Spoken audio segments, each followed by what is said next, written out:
പുൽക്കൂടില്ലാതെ എന്ത് ക്രിസ്മസ് വിപണി ലക്ഷ്യമാക്കി ആലപ്പുഴ ചേർത്തലയിൽ നൂറുകണക്കിന് പുൽക്കൂടുകൾ ഒരുക്കി വെച്ചിരിക്കുകയാണ് വടക്കേമുറി VS പീറ്റർ. 3 മാസം മുൻപ് ആരംഭിച്ച കച്ചവടം ഇപ്പോഴും തകൃതിയായി നടക്കുകയാണ്. നമുക്ക് അവിടേക്കൊന്ന് പോകാം.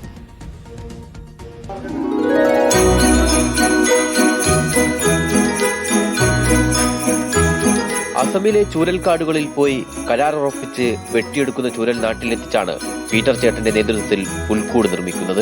3 വർഷമായി തുടർച്ചയായി ക്രിസ്മസ് വിപണി ലക്ഷ്യമാക്കി ആയിരക്കണക്കിന് പുൽക്കൂടുകളാണ് നിർമ്മിച്ചത്.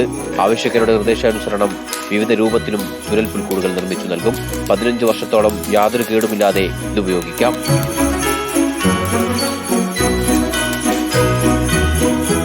ആദ്യത്തെ 2 വർഷം ഞങ്ങൾ കുറച്ച് ചെയ്തു തുടങ്ങിയായിരുന്നു. അന്നേരം ഞങ്ങൾക്ക് വിപണിയിൽ കൊടുത്തു തീരണില്ല. അപ്പോൾ ഇത് ഡിമാൻഡ് ഉണ്ടെന്നുള്ളത് നമുക്കൊരു ഐഡിയ കിട്ടി.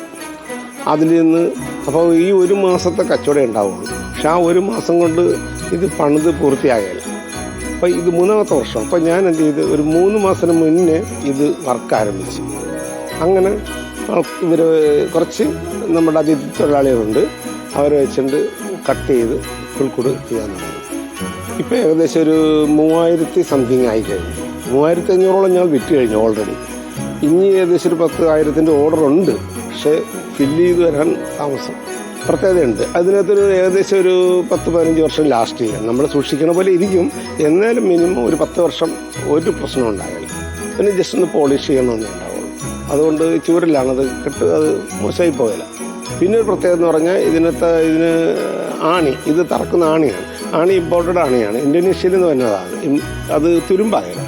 അതാണ് അതിനകത്തുള്ള ഏറ്റവും പ്രധാനപ്പെട്ട ഒരു പോയിന്റ്. 450 രൂപ മുതൽ 1000 രൂപ വരെയുള്ള പുൽക്കൂടുകളുണ്ട്. വലുപ്പമനുസരിച്ചാണ് പുൽക്കൂടുകൾക്ക് വിലയിടുന്നത്. സംസ്ഥാനത്തെ എല്ലാ ജില്ലകളിൽ നിന്നും ഇതിനകം ആവശ്യക്കാർ എത്തിയിട്ടുണ്ട്. Reporter TV, Alappuzha. സാധാരണഗതിയിൽ ഇങ്ങനെ ഉണ്ടാക്കുന്ന പുൽക്കൂടുകളാണോ അതോ റെഡിമെയ്ഡായി കിട്ടുന്ന ചെറിയ പുൽക്കൂടുകളാണോ നിങ്ങളുടെയൊക്കെ വീടുകളിൽ വച്ചിരിക്കുന്നത്? ക്രിസ്മസിനെ വരവേൽക്കുന്നതിനായി, തിരുപ്പിറവിയുടെ ആഘോഷത്തിനായി പുൽക്കൂടുകളും ക്രിസ്മസ് നക്ഷത്രങ്ങളും ഒക്കെ എല്ലായിടത്തും നിറഞ്ഞു കഴിഞ്ഞിട്ടുണ്ട്. അതൊക്കെ ഒരുക്കി ഇങ്ങനെ പ്രേക്ഷകർ